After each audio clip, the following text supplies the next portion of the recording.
중단을 해서 또 이렇게 설교를 하게 하시니 참 하나님께 감사드리고요. 또 이렇게 기회를 주신 우리 대한교회에도 너무너무 감사를 드립니다. 여름 시간들이 길었는데 우리 성도님들 참 수고 많으셨습니다. 우리 좌우 앞대에 계신 분들하고 좀 인사했으면 좋겠습니다. 여름 시간 동안 너무 수고 많으셨습니다. 여름 시간 너무 수고 많으셨습니다. 네, 정말 수고 많으셨습니다. 네. 아직 늦더위가 조금 남아있는 것 같은데요. 그 늦더위까지도 주님 안에서 잘 이겨내고 우리가 다시 한번 이 결실의 9월을 잘 맞이했으면 좋겠습니다.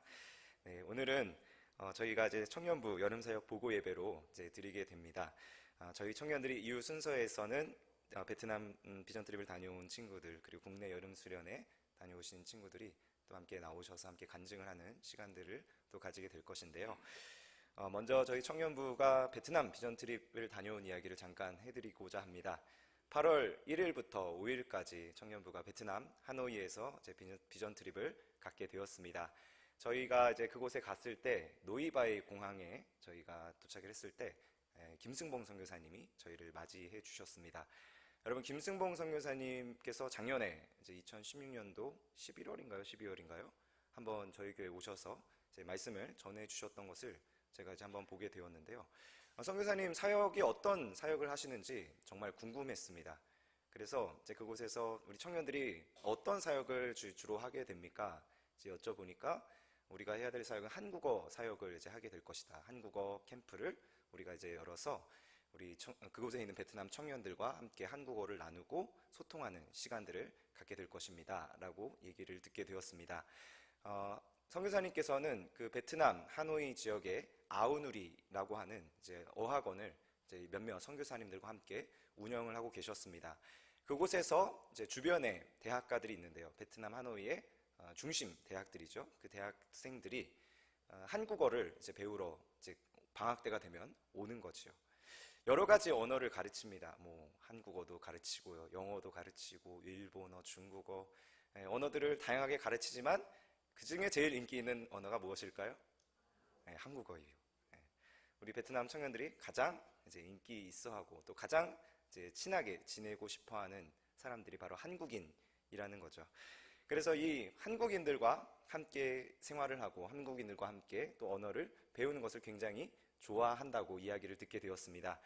그래서 저희가 그곳에서 그 청년들과 함께 또 1박 2일 동안 함께 또 한국어 캠프를 또 진행을 하게 되었는데요. 그 친구들에게 있어서 한국어는 꿈과도 같은 것이에요. 여러분, 한국어를 통해서 꿈을 꾸는 것이 한국계 기업이 또 이제 많이 진출해 있지 않습니까? 그래서 한국계 기업으로 취업을 하는 것도 하나의 꿈이 될 수 있었고요. 한국어가 인기가 좋기 때문에 한국어 선생님이 되고 싶어 하는 친구들도 있었고요. 한국에 유학을 오고자 하는 친구들도 있었습니다. 실제로 이번 9월에 이제 고려대학교로 이제 한 명이 이제 교환학생을 통해서 유학을 온다고 합니다. 그리고 이제 결혼을 하는 것도 이제 하나의 꿈인 것이죠. 그래서 이제 이 베트남 청년들에게는 이 한국어가 정말로 소망이자 꿈인 것입니다. 그런데 저는 단순히 이 베트남 청년들에게 한국어라는 것이 그런 취업을 마련해주는 기회라든지 어떤 인생을 역전할 수 있는 그런 도구라고 여겨지지는 않았습니다. 그곳에 있는 베트남 청년들 중에서 어떻게 복음을 전할 수 있습니까? 선교사님께 물어봤더니 그 지역이 사회주의, 공산주의 국가이다 보니까 복음을 함부로 이렇게 이야기할 수가 없어요. 하나님이라는 이야기도 못하고요. 예수님 혹은 찬양도 우리가 자유롭게 부를 수 없는 지역이다 보니까 정말로 어떻게 선교사님들이 복음을 전할 수 있을까 굉장히 궁금했었습니다. 그런데 선교사님들께서 처음에 그 아우누리라는 어학원을 이렇게 섬기시면서 몇몇 대학생들을 한국어 캠프로 이제 초청을 하셨던 거죠. 그리고 그 한국어 캠프에서 몇몇 교감이 가는 그런 친구들을 이렇게 불러가지고는 그들에게 하나님의 복음을 은밀하게 제시를 하셨던 거예요. 사실 이제 베트남은 마음대로 포교할 수는 없어도 한국어, 그 종교를 마음껏 자신들이 갖고서 종교 생활하는 것에는 문제가 없다고 합니다. 굉장히 이제 자유로운 그런 국가인데요. 그러다 보니까 그곳에 있는 몇몇 한국어 캠프를 통해서 예수님을 믿게 된 베트남 청년들이 계속해서 자신의 친구들을 한국어 캠프로 전도를 해오는 거예요.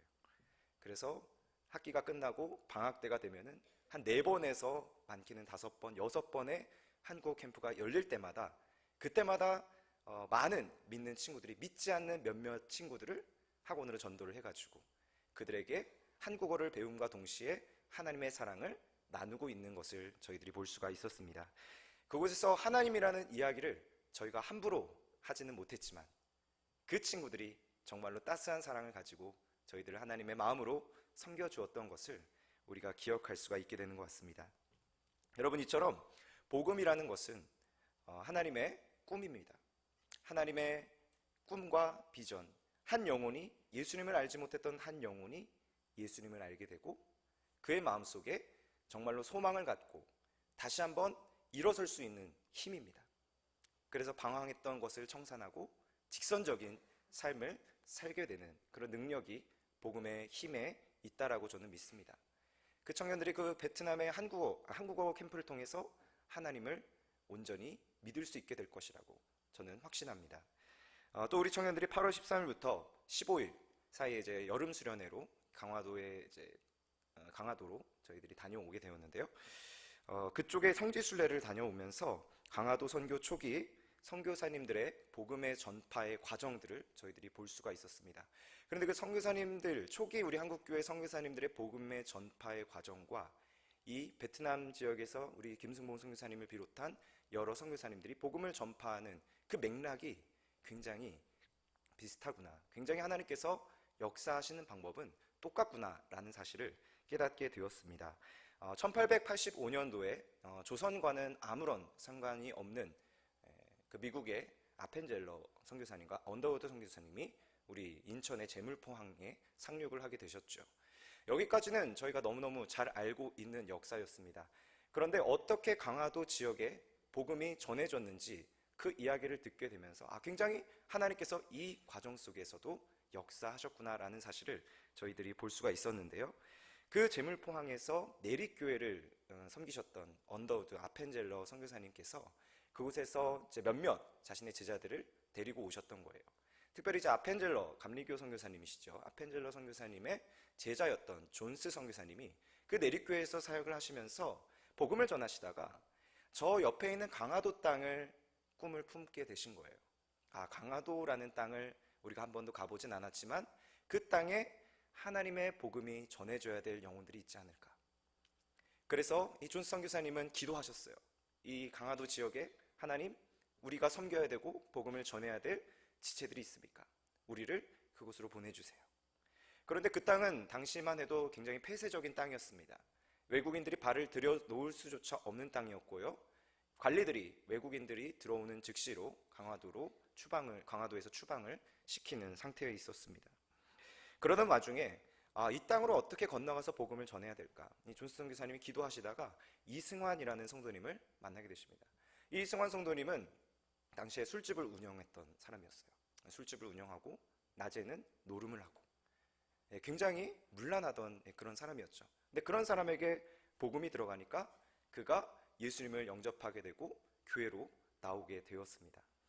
그러고서 자신이 열심히 예수님을 믿다 보니까 너무너무 받은 은혜가 많았습니다. 그래서 어머니를 전도하고자 하는 마음이 생기게 되었어요.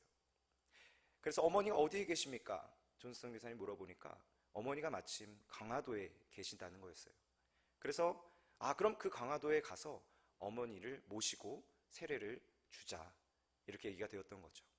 그래서 선교사님과 함께 이 이승환 성도는 강화도에 어머니를 모시러 갔습니다. 강화도에서 어머니와 함께 이제 빠져나오려고 하셨을 때 그때 배 위에서 우리 이승환 성도와 어머니가 함께 세례를 받게 되셨는데요. 그 세례가 바로 그 유명한 강화도 교산교회의 선상 세례였습니다. 강화도라는 지역에서 복음의 포교 활동을 할 수 없었고 함부로 종교적인 이야기를 할 수 없었기 때문에 너무너무 간절했던 그 아들과 그 엄마, 그 모자는 배 위에서 세례를 받았던 것이죠.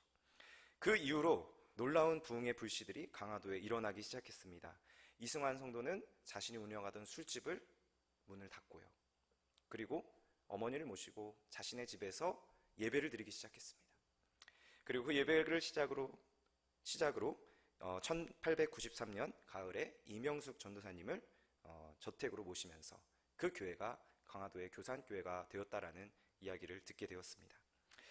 자, 여러분, 이것처럼 하나님의 감동, 하나님의 역사라는 것은요, 그 한 사람의 꿈을 통해서 이루어진다는 것을 저는 볼 수가 있었어요. 그 베트남 청년들이 한국어를 통해서 하나님을 전하기를 원하는 마음. 베트남 청년들은 매번 이야기합니다. 한국어를 어디서 그렇게 잘하니? 교회에서 배웠어요. 하나님께 배웠습니다. 직접적으로 그걸 포교하면서 전하면서 다니지는 못하더라도 우리가 개별적으로 다가가면 그 아이들은 하나님 이야기를 하는 것을 우리가 들을 수가 있었습니다. 그리고 이 강화도 지역에 그 꿈을 품었던 그 이승환 성도님과 이 존스 선교사님, 그걸 통해서 여러분 하나님의 놀라운 역사들이 나타나는 것을 볼 수가 있었습니다. 여러분, 오늘 본문은 바로 그런 놀라운 하나님의 복음의 감격을 이야기하고 있습니다. 무엇보다도 복음의 감격을 품었던 예수님의 제자들의 이야기입니다. 저와 여러분들은요, 모두가 이렇게 복음을 위해서 살아가는 주님의 제자들입니다. 여러분, 원래는 우리 제자들이 이리저리 방황하면서 주님을 바라보지 못했던 사람들이었죠. 어디로 갈지 몰라서 헤매이던 사람들. 그러나 이들이 예수 그리스도를 통해서 새로운 하나님의 꿈을 품게 되고 그 꿈을 향해서 직선적으로 나아가는 삶을 살아갔다라는 것이 바로 이 사도행전의 이야기입니다. 그러면 우리가 어떻게 평범한 인생, 정말로 하나님을 따르지 못했던 그런 제자들과 같이 방황하던 인생에서 주의 복음의 감격을 전하는 인생이 될 수 있을까요? 사랑하는 청년 여러분과 우리 성도님들, 여름 사역이 끝났죠. 비전 트립도 끝났습니다. 그런데 하나님의 꿈이, 하나님의 사역이 끝난 것일까요? 아니죠. 지금부터 시작입니다. 하나님의 꿈과 하나님의 사역은 지금부터 시작되는 것이죠. 자, 그러면 우리가 그런 하나님의 감격을 가지고서 우리가 교회 생활하면서 신앙생활하면서 내가 예수님을 믿고 그 복음도 뭔지는 알겠는데 아무런 감격이 없다라면, 여러분 마음속에 예수님을 처음 만났던 그 하나님의 성령의 감동이 없다면, 여러분 우리는 그 하나님의 귀한 꿈을 이어나갈 수가 없게 되는 것이죠. 그것을 위해서 우리가 첫 번째로 기억해야 될 것이 있습니다. 우리가 제자로서 부르심을 받았는데 우리 제자들은요, 평범한 사람들이라는 거예요. 하나님께서는 평범한 사람들을 제자로 불러주셨습니다. 하나님께서는 저와 여러분처럼 평범한 사람들을 사용하십니다. 사도들은 예수님 당시에 살아있던 예수님을 만져보고 이야기했던 사람들이었어요. 특별히 예수님의 12 제자를 사도라고 이야기합니다. 그런데 그 사도들, 12명의 사도들 중에서 한 명의 사도였던 가룟 유다가 목매어서 자살을 하고 11명의 제자가 이제 추후에 초대교회의 사도가 되었습니다. 그런데 이 사도행전의 특징이 있습니다. 그것은 마태, 마가, 누가, 요한복음의 성경을 보면 예수님께서 하신 일들이 나와 있습니다. 마태, 마가, 누가, 요한 사복음서는 철저하게 예수님께서 행하셨던 일들에 대해서만 자세하게 기록되어 있지요. 그런데 이 사도행전은요, 마태, 마가, 누가, 요한복음에서 예수님께서 행하셨던 그 놀라운 일들을 제자들이, 사도들이 하고 있는 것을 우리가 볼 수가 있습니다. 아니, 그보다 훨씬 더 크고 놀라운 능력을 행하고 있다는 것을 우리가 볼 수가 있습니다. 하나님께서는 이 일들을 사도들에게 맡기셨을 때 굉장히 능력 있고 출중한 사람들, 리더와 같은 사람들에게 이런 복음의 귀한 사명을 맡기신 것이 아니라 정말로 어리숙해 보이고 말 안 듣는 그런 제자들에게 이 사명을 맡기셨다는 이야기입니다. 만약에 예수님께서 승천하신 이후에 예수님께서 인간적인 기준을 가지고서 자신의 사람들에게 일을 맡기려고 하셨다면 예수님의 사람들은 그렇게 뛰어난 사람들이 될 수 없었습니다. 로마의 황제 줄리우스 시저가 있습니다. 그 황제가 되기 위한 여러 가지 덕목들과 조건들이 있습니다. 하나는 지적인 능력이에요. 지적인 능력이 탁월해야 되고요. 설득력입니다. 말을 굉장히 잘해야 되는 거예요. 그리고 또 한 가지는 육체적인 내구력, 튼튼해야 되고요. 자기를 제어할 수 있어야 됩니다. 그리고 지속하려는 의지도 있어야 됩니다. 이런 5가지 항목에 있어서 줄리어스 시저는 모두 만점을 받은 사람들이 이렇게 시저가 되고 카이사르 황제가 될 수 있었던 것이죠. 하지만 예수님께서는 절대로 그런 기준으로 제자들을 부르시지 않았습니다. 예수님께서 이를 맡기신 사람들을 보십시오. 로마 리더로서의 자질과는 굉장히 거리가 먼 사람들입니다. 지적 능력이요 굉장히 떨어집니다. 대부분의 제자들이 성경을 보시면 예수님께서 그 현장에서 이미 그 일에 대해서 그 일이 일어날 것이다 말씀하셨음에도 불구하고 완전히 까먹고 잊어버리고 있다가 한참 지난 다음에 그때 예수님이 이런 말씀을 하셨구나, 이게 바로 그 뜻이었구나 하고는 뒤늦게 깨닫는 사람들이었습니다. 지적인 능력이 그렇게 탁월한 사람들은 아니었던 것 같습니다. 설득력이 있었을까요? 어부들이었는데 말을 잘하는 사람들이라기보다는 그 말을 가지고서 굉장히 험하게 쓰는 사람들이었을 것 같습니다. 육체적 내구력이 어느 정도 튼튼했을지는 모르겠어요. 그런데 싸움을 잘할 정도로 굉장히 전장에 능한 장수는 아니었을 것 같습니다. 자기를 제어하는 능력, 베드로를 보시기 바랍니다. 다혈질적인 자신의 감정조차도 컨트롤하지 못했던 그런 컨트롤하기 어려워하는 사람들이었죠. 지속하려는 의지요, 내가 절대로 예수님 떠나지 않겠습니다 해놓고는 예수님이 체포되시자마자 모두가 예수님을 버리고 떠나갔던 그런 사람들이었습니다. 그런데 예수님께서는 그 사람들을 선택하셔서 부르셨다라는 것이 너무너무 놀라운 감동이라는 거예요. 놀라운 사실은 이들이 뛰어난 사람이 아니라 저와 여러분들과 같이 별다른 평범함, 별다를 것이 없는 매우 평범한 사람들이었습니다. 그런데 이 제자들에게는 비범함이 있었어요. 그 비범함은 무엇이었냐? 바로 말씀을 끝까지 붙잡는 데서 나왔습니다. 이 사람들에게 어떤 지적인 능력이나 설득력, 자기 제어 능력, 지속하려는 의지는 없었지만, 그러나 이 사람들에게 매우 뛰어난 리더로서의 자질, 제자로서의 자질이 있다면, 주님이 말씀하신 것이라면, 하나님 말씀이라면 끝까지 붙잡고 나가겠습니다 라는 그들의 믿음이 있었기 때문에 하나님께서는 이들을 사용해 주셨다는 거예요. 오늘 본문 말씀 8절 말씀을 우리 다 같이 한번 읽어보시겠습니다. 시작. 오직 성령이 너희에게 임하시면 너희가 권능을 받고 예루살렘과 온 유대와 사마리아와 땅끝까지 이르러 내 증인이 되리라 하시니라. 아멘. 말씀해 보시니까 오직 성령이 너희에게 임하시면, 성령이 임하실 것이니까 기다려라. 그 가운데서 제자들이 맞아요, 하나님을 기다리면, 하나님의 성령을 우리가 기다리면 주님께서 우리에게 오셔서 능력을 주실 거예요. 하나님의 말씀은 말씀대로 이루어질 것입니다. 하나님 말씀이라면 불가능할 일이 없을 것입니다. 그들이 믿으면서 기도하면서 기다렸습니다. 그래서 말씀의 능력을 끝까지 붙들고 의지하였던 바로 이 제자들을 통해서 하나님께서는 당신의 역사를 나타내 보여주셨습니다. 저는 이 자리에서 지금 예배드리고 있는 저와 성도님들이 비록 평범하고 하나님 보실 때 참 부끄러운 것 많은 사람들이지만요, 우리가 그런 하나님 말씀을 끝까지 붙잡고 나아간다면 하나님께서는 저와 여러분들을 복음을 위한 주님의 귀한 도구로 사용하여 주실 줄로 믿습니다. 자, 그런가 하면 말씀에 반응하는 인생을 살아가는 사람들, 제자들에게 나타나는 두 번째 특징이 있습니다. 그것은 우리처럼 평범한 제자들에게 하나님께서는 위대한 일을 맡기신다는 것입니다. 여러분, 우리가 뛰어나서, 우리가 돈이 많아서 하나님께서 우리에게 위대한 일을 맡기시는 것이 아닙니다. 그저 우리가 하나님 말씀에 끊임없이 반응하려고, 순종하려고 하는 그런 우리 제자들의 모습과 같은 우리들의 모습을 통해서 하나님께서는 위대한 일, 하나님의 놀라운 비전과 하나님의 꿈들을 우리에게 보여주시는 겁니다.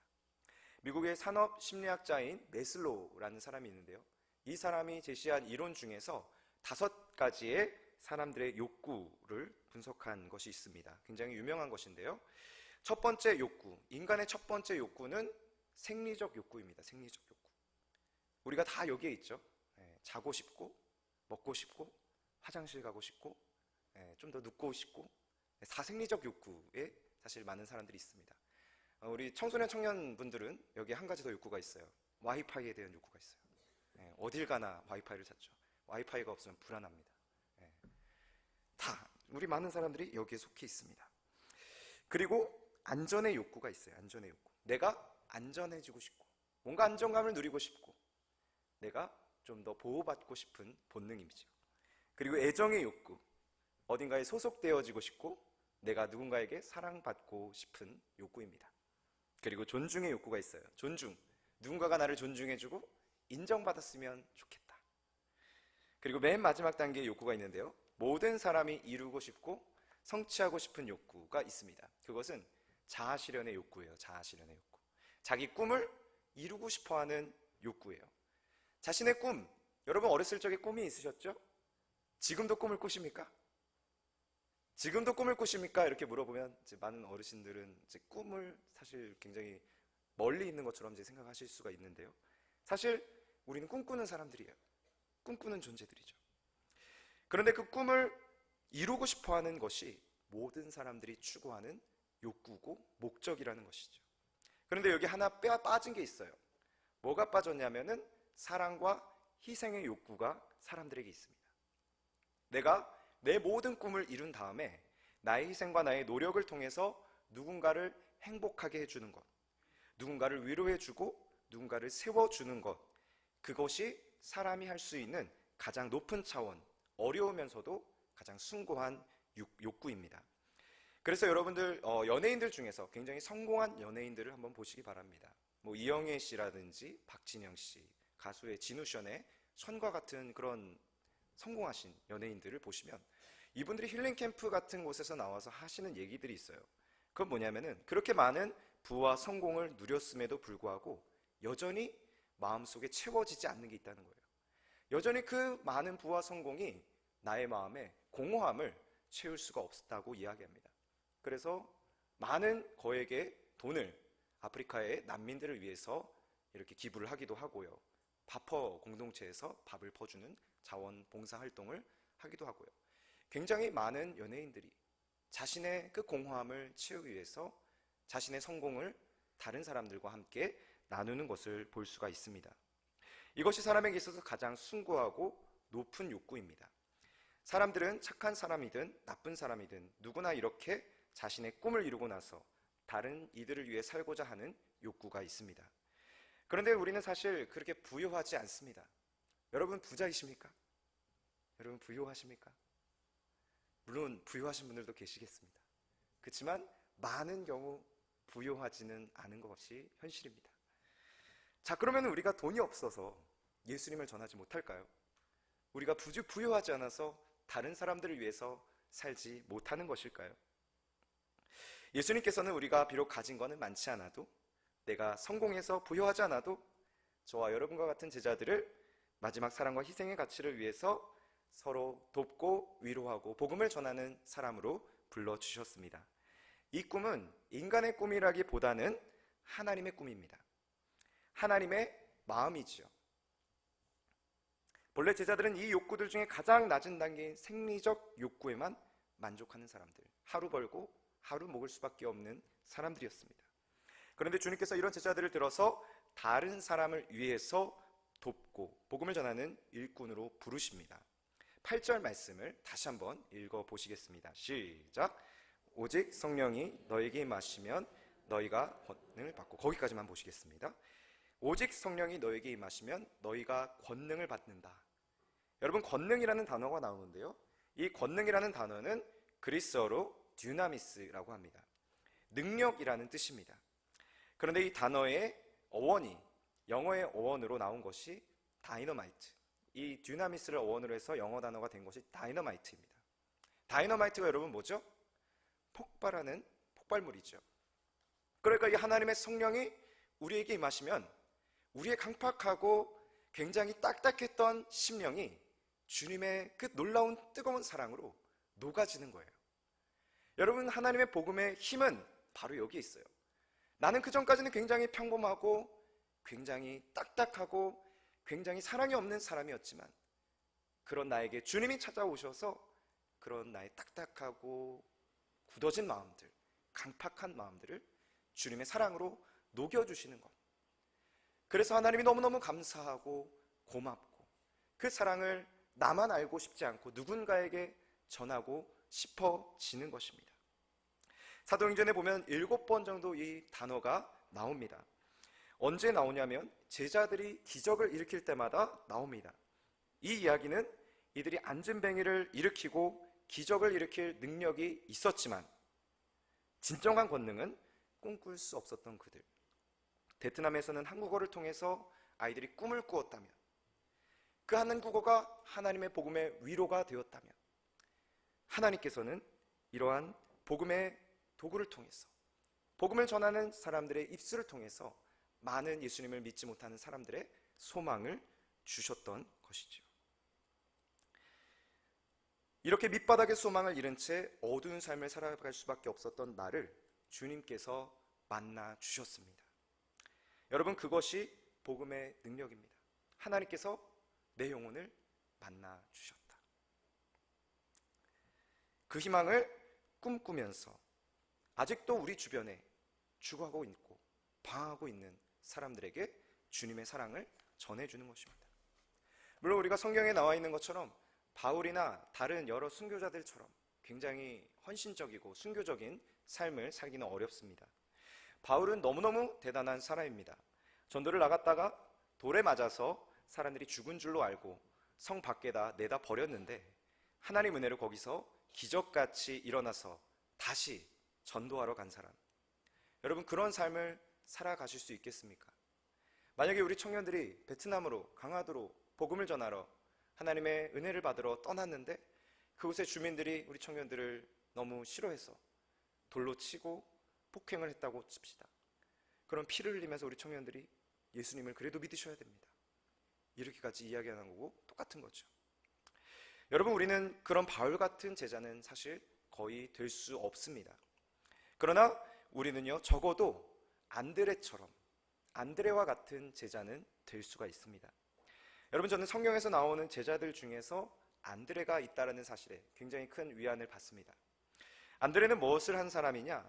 연결시킨 사람입니다. 예수님께서 베드로를 보자마자 말씀하시죠. 내가 너를 장차 개발하리라. 내 신앙 고백 위에 너의 교회를 세우겠다. 사도행전에서 베드로를 하나님께서 굉장히 크게 사용하신 것을 우리가 볼 수 있습니다. 그런데 그 베드로를 손잡고 예수님 앞으로 인도하였던 사람이 누구였냐면 바로 안드레였습니다. 안드레는 그렇게 예수님에 대해서 많은 기대를 한 사람이 아니었어요. 예수님의 제자로서 그렇게 탁월한 제자도 아니었습니다. 그러나 그가 할 수 있는 것이 있었어요. 바로 형 베드로를 예수님께로 인도하고 연결시키는 사람이었습니다. 오병이어의 기적을 여러분 잘 아실 겁니다. 그 오병이어, 보리떡 5개와 작은 물고기, 옵사리온 같은 그 작은 물고기 2마리를 소녀의 도시락으로 이렇게 가져왔는데, 여러분, 그것을 가져다가 예수님께 드린 사람이 바로 안드레였습니다. 안드레는 처음에 그 소녀의 도시락을 보자마자 이야기합니다. 주님, 이것이 이 많은 사람들에게 얼마나 소용이 되겠습니까? 그러나 주님께는 능력이 있는 줄로 믿사오니 이것을 주님께 드리겠습니다. 그가 그 작은 소녀의 도시락을 예수님께 드렸을 때 거기에서는 하나님의 놀라운 기적이 나타나게 되었고 많은 사람들이 살아나는 것을 볼 수가 있습니다. 우리 주님께서는 저와 여러분들이 그런 안드레와 같은 제자들이 되기 원하십니다. 이 고덕동의 지역에서 여러분 주변에 아직까지도 주님을 바라보지 못하면서 소망 없이 살아가고 있는 사람들에게 안드레와 같이 예수님을 소개해주고 연결시켜주는 그런 사명이 저와 여러분들에게 있는 줄로 믿습니다. 그럴 때 능력의 힘이 큰 것은 나에게 없고 나에겐 없지만 하나님께 있습니다. 우리가 고백하며 나아갈 수 있는 줄로 믿습니다. 마지막입니다. 우리가 제자된 자들로서 이렇게 복음을 전하면서 예수님의 사랑을 나눌 때에 하나님은요, 나를 통해서 반드시 주님의 꿈을 이루시고요, 나를 사랑하신다는 것을 알게 됩니다. 그런데 중요한 것은 우리가 이것을 믿어야 돼요. 주님이 우리를 끝까지 포기하시지 않을 것이다. 주님이 우리를 끝까지 사랑하여 주실 것이다. 이것을 믿고 나아가실 때 하나님의 위대한 역사가 나타나게 됩니다. 제자들은 예수님께서 승천하시면서 성령의 능력으로 예루살렘에 임하실 때까지 믿음으로 기다렸습니다. 그리고 그렇게 믿고 기다렸을 때 하나님께서는 놀라운 성령의 능력을 120명의 제자들의 무리 가운데 보내주셨습니다. 사랑하는 여러분, 하나님께서는 우리가 믿고 나아가면 반드시 그에 합당한 능력을 주십니다. 이제 하반기 9월부터 시작되는 전도대와 또 여러 말씀 훈련의 자리들이 있죠. 우리 교사이신 분들은 교사 교육의 자리들도 있고요. 구역회 모임들이 또 있고요. 청년들에게는 제자 훈련의 자리들이 있습니다. 그런 말씀 훈련의 자리들과 복음 선포의 자리들에 우리가 참여할 수 있게 되기를 원합니다. 특별히 이 말씀 선포하는 자리, 주님의 복음을 전하는 자리 앞에서 우리가 기억해야 될 것은 우리 스스로를 한번 돌아보는 거예요. 여러분들이 지금 이 훈련을 놓고서, 이 귀한 복음의 사역을 놓고서 무엇을 말하고 있는지를 체크해 보셔야 됩니다. 당장 다음 주에 내가 내 직장에 있는 그 동료를 전도해야 되겠다, 전도대회에 나가야겠다, 여러분 그렇게 생각을 하신다면 뭐라고 이야기하시겠습니까? 왜 내가 전도해야 됩니까? 나는 모임에 참여할 시간도 없고요, 하나님의 꿈을 나는 전혀 받지도 않았는데, 나는 아직 하나님이 누구신지 잘 모르겠는데, 내가 전도를 할 줄도 모르겠는데, 그렇게 우리가 이야기를 한다면요, 우리는 하나님의 그 귀한 사랑을 아직 온전히 확신했다라고 보기는 어렵습니다. 여러분, 복음이라는 것은 전해져야지만이 능력이 있고 건강한 주님의 기적들이 나타나게 되는 것인 줄로 믿습니다. 우리는 능력이 있어서 나가는 사람들이 아니에요. 전도하러 나갔기 때문에, 우리가 주님의 사명을 감당했기 때문에 거기에서 하나님이 능력 주심을 경험하는 사람들입니다. 그래서 여러분, 이 전도의 현장은 마치 다윗과 골리앗의 영적인 싸움의 현장과 똑같습니다. 사무엘상 17장을 보시면 다윗과 골리앗이 나오죠. 근데 그 가운데서 모든 이스라엘 백성들이 정말로 무력하고 나는 이길 수 없어 두려워. 그들에게 가장 큰 문제는 두려움이었어요.